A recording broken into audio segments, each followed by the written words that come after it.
Ayudé a mis padres durante años, y aún así, me culparon de todo. No recuerdo con claridad el primer día en que empecé a cargar con la economía de mi familia. Tal vez porque no fue un solo día, sino una acumulación lenta y constante de responsabilidades disfrazadas de favorcitos. Lo que sí recuerdo con exactitud es el momento en que me di cuenta de que mis padres jamás me lo agradecerían, y que de hecho terminarían culpándome por todo. Tenía 23 años cuando conseguí mi primer trabajo estable. Recién graduado en contaduría, logré entrar a una firma mediana gracias a que uno de mis profesores me recomendó. Llevaba apenas 2 semanas trabajando cuando mi mamá me llamó llorando. El banco amenazaba con embargar la casa por 3 cuotas atrasadas del crédito. Mi papá no dijo mucho, solo que las cosas estaban difíciles. Y sin pensarlo, transferí lo que tenía ahorrado. Todo. Fue la primera vez. Desde entonces, el patrón se repitió. Luz, agua, mercado, préstamos, seguros. Cada mes había algo nuevo, algún imprevisto, que me convertía automáticamente en el salvavidas de la familia. Lo hacía sin resentimiento al principio. Era lo lógico, ¿no? Ellos me criaron, me dieron educación, techo y comida. Ahora me tocaba devolver el favor. Sentía que era mi deber moral, y en secreto esperaba que al cumplir ese rol, finalmente me ganarían un espacio como igual, como adulto, como hijo que ya no necesitaba que lo guiaran, sino que podía ser pilar también. Pero no fue así. No importaba cuánto diera. Nunca era suficiente. Si les ayudaba con el arriendo, preguntaban por qué no cubría también la medicina de papá. Si pagaba la reparación del carro, me cuestionaban por no dejar dinero para imprevistos. Y lo peor, lo más hiriente, no eran los comentarios pasivo-agresivos, sino la culpa. Una vez, mi madre me gritó: «Es tu culpa que estemos así, por irte tan joven a estudiar, por no ayudar desde antes». Me lo dijo justo después de haberles enviado el bono de mitad de año. 700,000 pesos que pude haber usado en mí, pero que preferí mandarles sin que me lo pidieran. Y aún así, la culpa fue mía. Ahí entendí que no estaba ayudando a mi familia. Estaba siendo su chivo expiatorio. Intenté hablarlo con ellos muchas veces. Pedí que hiciéramos cuentas claras, que organizáramos un presupuesto, que me avisaran con tiempo cuando necesitaran algo. Mi papá se burló, mi mamá me colgó el teléfono. Para ellos, poner límites era sinónimo de egoísmo, ser responsable. Con mis finanzas personales era ser malagradecido. Y si alguna vez les decía que no podía enviar dinero ese mes, me llamaban llorando. No por necesidad real, sino por el hábito de manipular. Una noche me encontraba cenando con mi pareja. Porque sí, logré mantener una relación pese a todo. Y me llegó un mensaje. «Mira lo que hiciste», decía mi hermana. Adjunto, había una foto de mi papá en una camilla. Un chequeo rutinario. Pero en su relato, era como si yo lo hubiera llevado a ese punto por no ayudar a tiempo. Esa fue la primera grieta que se volvió irreversible. A partir de ahí empecé a cuestionarlo todo. ¿Era esto lo que merecía? Todo el sacrificio que hice, renunciar a vacaciones, postergar mis propios planes de mudarme, dejar a un lado mis sueños, ¿valía la pena si al final yo seguía siendo el villano en su historia? Cuando finalmente decidí poner límites, pensé que lo haría con calma. Me preparé mentalmente durante días. Practiqué frente al espejo. Ensayé respuestas firmes pero empáticas. No quería pelear con mis padres. Solo quería vivir en paz. Pero nadie te enseña a decirle a tus propios padres: «No puedo seguir pagando por ustedes». Una tarde de domingo, justo después de comer, llamé a mi mamá por videollamada. Ella contestó con su tono habitual, preguntando si ya había hecho la transferencia del mes. Esa frase, así de automática, fue como una bofetada. Respiré hondo. «Mamá, necesito hablar contigo y con papá». «¿Pasó algo grave?», me preguntó ya a la defensiva. «No, pero necesito que hablemos de dinero». La expresión de su rostro cambió al instante. Papá entró a los pocos segundos. No se sentó. Se quedó de pie, con los brazos cruzados, como si supiera lo que venía. Durante los últimos 5 años he estado ayudándolos económicamente, mes tras mes. Yo solo quería contribuir, porque los quiero, pero ya no puedo seguir así. Estoy pagando mis propios gastos, tengo planes que he pospuesto, y necesito empezar a pensar también en mi futuro. Silencio. No estoy diciendo que no los quiera ayudar nunca más, continué, pero sí necesito que haya organización, que me digan con tiempo, que no me manden mensajes con amenazas emocionales y sobre todo que dejen de culparme por cosas que no me corresponden. Lo que vino después no fue lo que esperaba. No hubo comprensión, ni siquiera una reacción moderada. Fue como si hubiera prendido fuego al comedor de su casa con mis palabras. «¿Eso es lo que piensas de nosotros?», dijo mi madre, con los ojos vidriosos. «¿Que somos una carga? Solo te interesas por ti mismo», gritó mi padre. «Nosotros nos partimos el lomo para darte lo poco que tuvimos, y así nos pagas». Intenté explicar, pero no me dejaron. El teléfono fue colgado en seco. Al día siguiente, mi hermana me escribió para decirme que mi mamá había estado llorando toda la noche, que yo la había hecho sentir inútil, como una limosnera. Ese fue el principio del aislamiento emocional. Pasaron semanas sin que me hablaran, sin responder mensajes. Mi cumpleaños llegó y no recibí ni una llamada. Me dejaron fuera de las decisiones familiares. Cuando uno de mis tíos se enfermó, nadie me avisó. Cuando se organizó una comida familiar, no fui invitado. «Pensamos que estarías ocupado contando tus billetes», me escribió mi prima, en Enves, un mensaje cargado de veneno. Pero lo que más me dolió fue lo que ocurrió una tarde cualquiera al salir del trabajo. Me encontré con una antigua amiga de la familia, la señora Carmen. Me saludó con un gesto incómodo y me dijo: «Tu mamá está muy dolida contigo, hijo. Dice que después de todo lo que hicieron por ti, te convertiste en un egoísta con plata». Ese día me derrumbé. Caminé hasta un parque y lloré. No me importaron los transeúntes. No me importó nada. Yo solo había querido ayudar. ¿Y ahora? ¿Quién era? ¿Un traidor? ¿Un hijo desagradecido? ¿El villano de una historia que nunca escribí? Esa noche mi pareja me preparó té y se sentó a mi lado sin decir nada. Me acarició el cabello y dijo lo único que no había oído en mucho tiempo: «Tienes la culpa. Es hora de cuidar de ti». Por primera vez empecé a considerar algo impensable para mí: poner distancia emocional, tal vez incluso cortar la ayuda financiera de forma definitiva. Pero sabía que eso tendría consecuencias, porque en mi familia el que deja de dar automáticamente se convierte en enemigo. Después de aquella conversación, el silencio se volvió costumbre. Mis padres no solo me dejaron de hablar, también se aseguraron de que todos en la familia supieran que yo los había abandonado. Era impresionante cómo una narrativa tan alejada de la verdad podía ser tan rápidamente aceptada. Mis tías me dejaron de invitar a reuniones familiares. Una de ellas me envió un audio lleno de reproches. «Tu mamá está envejeciendo a pasos agigantados por tu culpa. No tienes idea de lo que sufre por cómo la trataste. ¿Tratarla cómo? Por pedir que me avisaran con tiempo antes de exigirme. ¿Dinero? ¿Por decir que no podía pagarles todo como antes? ¿Por decir que también tenía derecho a vivir?» El castigo no se limitó al aislamiento emocional. La situación escaló cuando mi padre se comunicó con la empresa en la que trabajaba, usando su apellido igual al mío.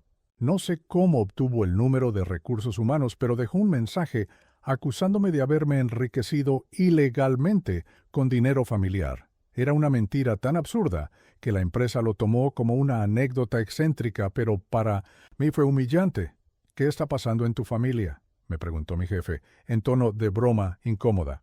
«Nada importante», respondí, masticando la vergüenza, y como si eso no fuera suficiente, comenzaron a aparecer indirectas en redes sociales. Mi hermana publicaba frases como: «Hay hijos que creen que el dinero lo compra todo, incluso el perdón por su ingratitud». Mi madre, que apenas sabía usar Facebook, empezó a publicar fotos antiguas mías con descripciones como: «¿Quién diría que este niño se convertiría en un extraño para su familia?».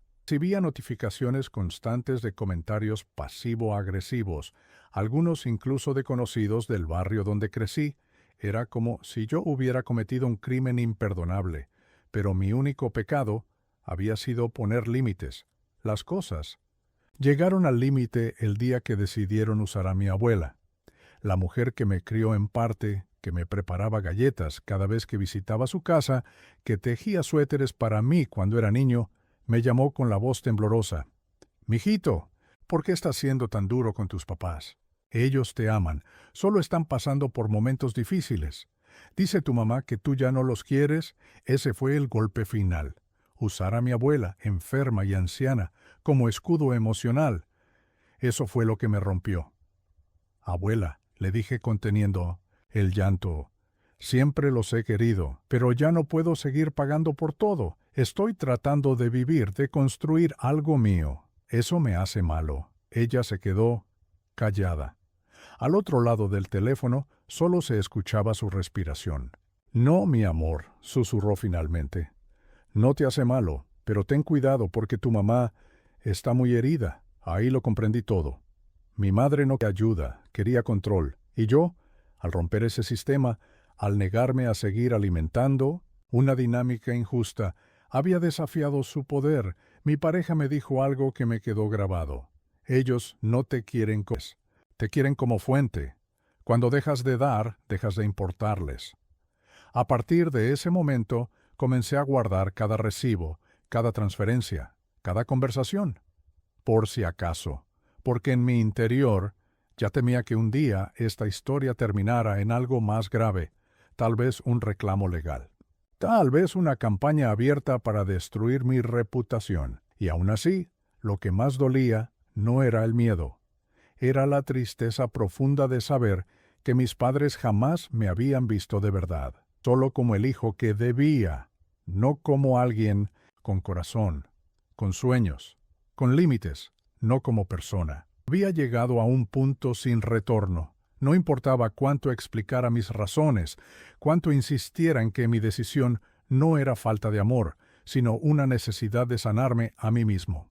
Para mis padres, yo ya era el enemigo, el traidor, el hijo egoísta que eligió su bienestar por encima del sacrificio familiar. Me sentía solo, aunque tenía a mi pareja a mi lado. Aunque algunos amigos sabían la situación, el dolor de cargar con el rechazo de quienes te trajeron al mundo no es algo que puedas compartir fácilmente. Es una herida silenciosa, constante, como una nota desafinada sonando en el fondo de cada día. Pero fue en ese silencio donde empecé a ver con más claridad, y lo que vi me devastó. Revisando mis propias cuentas, documentos, extractos, me topé con una carpeta antigua. Era de hace 3 años, cuando ayudé a mis padres con el pago del segundo crédito hipotecario. En ese momento, ellos me dijeron que el dinero era para evitar perder la casa.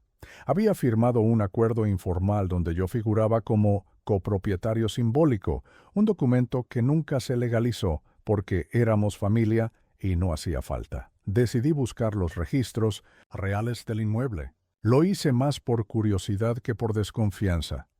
Pero cuando vi los datos, se me cayó el alma al suelo. La casa nunca había estado a punto de perderse. El crédito estaba al día. El dinero que les di lo habían usado para cubrir las deudas de mi hermana. Ella había tenido problemas con tarjetas de crédito, incluso una demanda por un carro en leasing que dejó de pagar. Mis padres usaron mi ayuda para salvarla a ella, y me mintieron en la cara. No sabía qué hacer con esa información. ¿Confrontarlos? ¿Callar? ¿Desquitarme? Estuve días sin dormir. Mi pareja me aconsejó dejarlo ir, enfocarme en mí. Pero no podía. Algo en mi interior necesitaba escuchar la verdad de sus labios. Así que llamé a mi madre. No respondió. Llamé de nuevo. Nada. Al tercer intento, me contestó mi padre.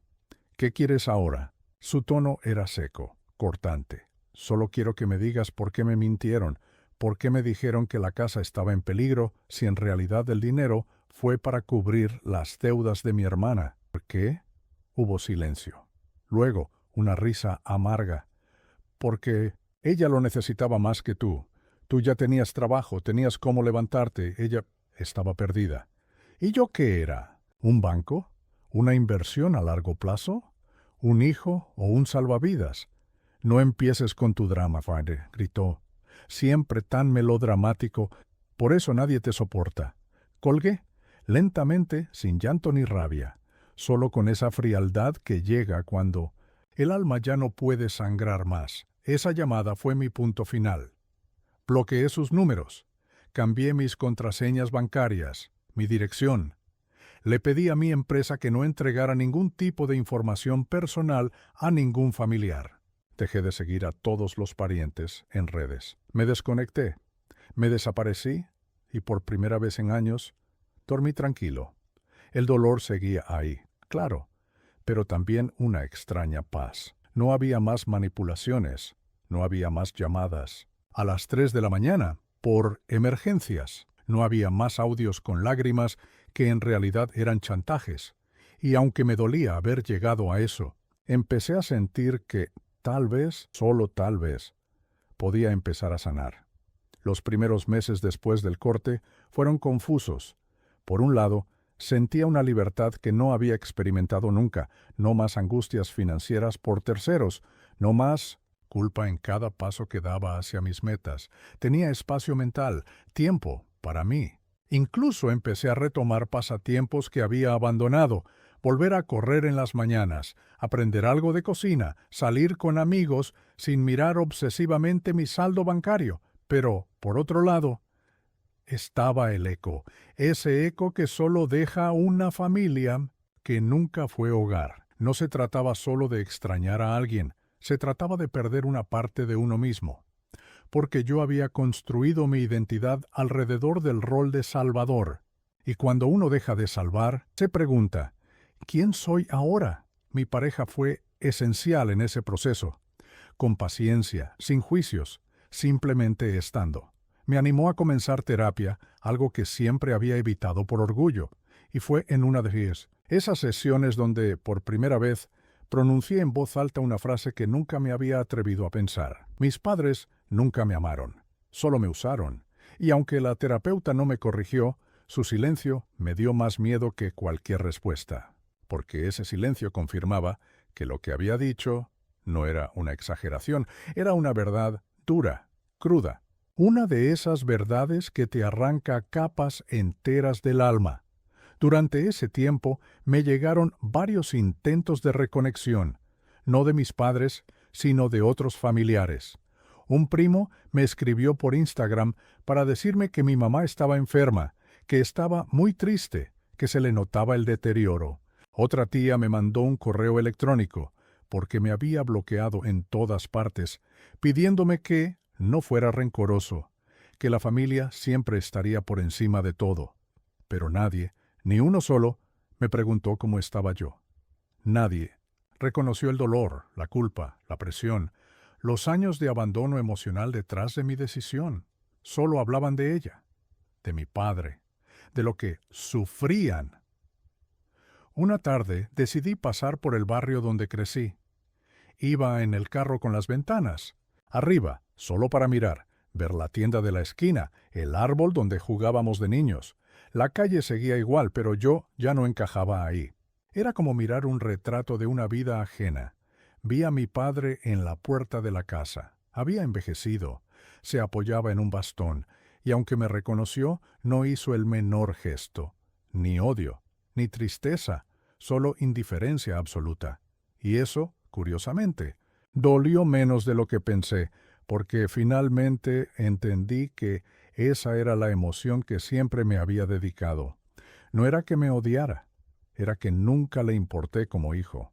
Ese día decidí escribir todo lo que había pasado, cada deuda, cada conversación, cada abuso, no para vengarme ni para exponerlos públicamente, sino para mí, como un acto de catarsis, como una forma de ordenar el caos. Y mientras escribía, empecé a ver con más claridad el patrón. Mi padre había abandonado a sus propios padres cuando fue joven. Nunca ayudó a sus hermanos. Mi madre era la menor de 8 hijos y siempre compitió por afecto y aprobación. Ambos cargaban heridas no resueltas, que yo terminé heredando en forma de culpa. Y ahí comprendí lo más importante de todo. No era mi culpa, nunca lo fue.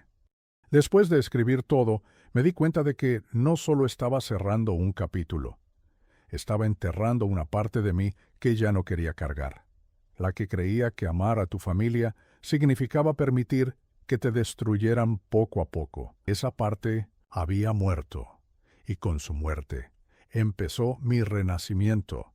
En terapia hablamos de roles heredados.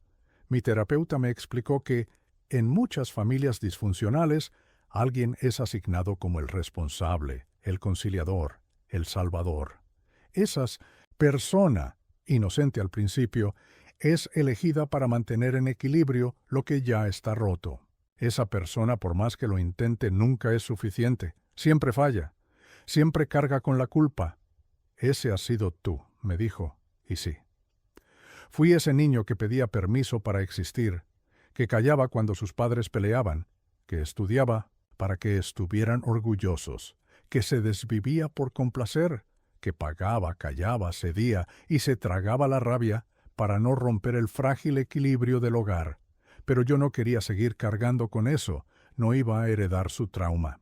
No iba a vivir eternamente en deuda con personas que solo me habían querido en función de lo que podía dar.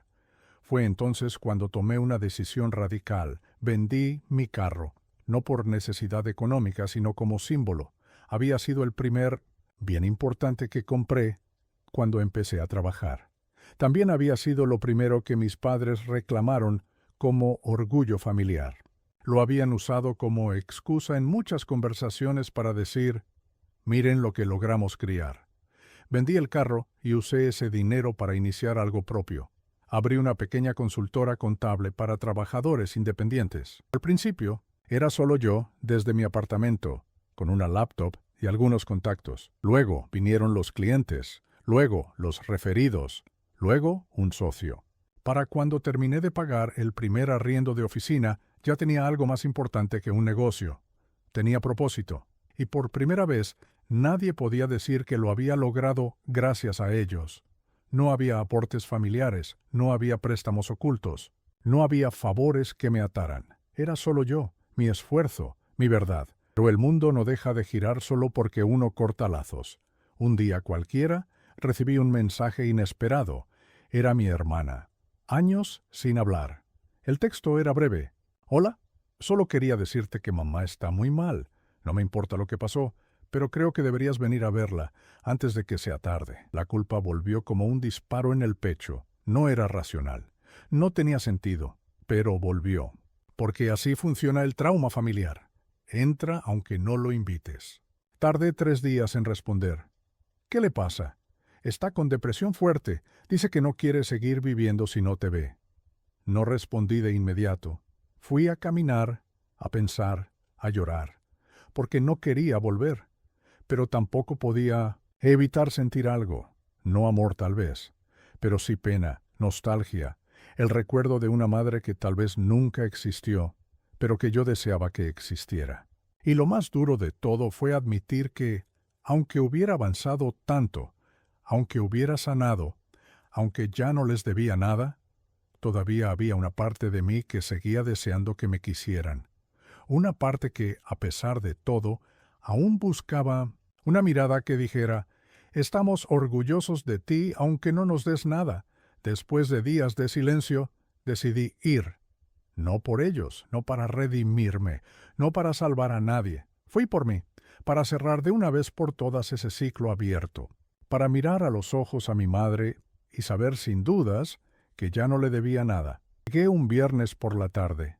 Me estacioné a una cuadra de la casa donde crecí. Me quedé sentado en el carro casi 10 minutos, con el motor apagado, mirando la ventana del segundo piso. Estaba abierta, las cortinas eran las mismas, el aire olía igual, pero ya nada me pertenecía ahí. Toqué la puerta y me abrió mi hermana. No hubo abrazo, ni sonrisa, solo un: está en su cuarto, pasa. Subí las escaleras despacio. El corazón no me latía rápido como esperaba. Solo sentía una especie de vacío anestesiado. Ella estaba en la cama, de espaldas, viendo por la ventana. Al oír mis pasos, giró un poco la cabeza. Pensé que no vendrías, dijo con voz ronca. Casi no lo hago, respondí. Se sentó. Tenía el rostro demacrado, las ojeras marcadas y una palidez que no recordaba. Me costó reconocerla. La mujer que una vez fue el centro emocional de mi vida, ahora parecía un fantasma. ¿Por qué viniste? Porque necesitaba ver que no me destruía volver a mirarte. Ella bajó la mirada. Durante un minuto no dijo nada. Te lastimamos. Lo sé, murmuró. Pero era más fácil culparte que aceptar que fallamos. Que fallé como madre. Eso me sorprendió. Esperaba defensa, justificaciones, lágrimas manipuladoras. Pero no. Solo había agotamiento y un reconocimiento tardío. No vine por disculpas, dije. Vine porque ya no quiero cargar con esto. No quiero vivir con odio, pero tampoco voy a fingir que está todo bien. Ella asintió lentamente. ¿Nos odias? No, pero tampoco los amo como antes. Creo que amaba una idea, no a ustedes. Sus ojos se llenaron de lágrimas. No supe si por tristeza real o porque no podía soportar la verdad. Pero no me levanté a consolarla. No era mi rol, no esta vez. Solo quiero que me dejes ir, le dije al final. Que dejes de decirle a la familia que te abandoné, que aceptes que lo único que hice fue cuidarme. Yo te di años, les di dinero, les di todo. No me quedó nada. Ella asintió, como si entendiera, pero no sé si de verdad lo hacía. Antes de irme, me acerqué a la repisa y tomé una vieja foto. Era yo a los 6 años, con mi madre abrazándome por detrás. Sonreíamos. Quise llevarme ese recuerdo, aunque fuera solo como símbolo. Cuida de ti, le dije antes de cerrar la puerta. Salí sin mirar atrás. No me detuve a hablar con mi hermana, no busqué a mi padre. Me fui en silencio, sintiendo algo que no había sentido en años. Ligereza. Había roto la cadena, y aunque la herida tardaría en cerrar, ya no sangraba, ya no me definía. Por primera vez en mi vida, yo era libre. Pasaron algunos meses desde aquella última visita. No hubo más mensajes, ni llamadas, ni indirectas en redes. El silencio por fin era completo. Y esta vez no dolía. Esta vez era justo. Había dejado de esperar redención, agradecimiento o reconocimiento. No los necesitaba. Lo que me impulsaba ahora no era demostrar que yo tenía razón, sino vivir con la paz de no cargar más con culpas que no me pertenecen. Mi consultora siguió creciendo. Con el tiempo contraté a 2 asistentes. Empecé a dar charlas sobre educación financiera en barrios como en el que crecí. A veces me encontraba con jóvenes que me decían, mi familia siempre quiere que yo les dé todo lo que gano, y no sé cómo decir que no. Yo los miraba a los ojos y les decía, no decir que sí no te hace mala persona, te hace humano. La culpa solo tiene poder si le das espacio, y a mí ya no me quedaba espacio para el arrepentimiento, porque entendí que no se puede construir una vida sobre las ruinas de lo que otros quieren que seas. Hay que construir sobre tu propio terreno, aunque empieces con las manos vacías. Una tarde cualquiera, ya lejos de todo aquello, estaba tomando café en un parque. Mi pareja, ahora mi prometido, se sentó a mi lado con una sonrisa tranquila. Me miró y dijo, «¿Sabes? Nunca te lo había dicho así, pero estoy muy orgulloso de ti, no por el negocio, por tener el valor de romper con lo que te hacía daño. Eso es más difícil que cualquier éxito financiero». No respondí, solo asentí, porque en el fondo también lo sentía, no por orgullo, sino por alivio. Por primera vez era dueño de mi historia. Recuerdo que al comienzo de todo esto me preguntaba, ¿quién soy si dejo de ser el que sostiene a todos? Ahora tenía la respuesta.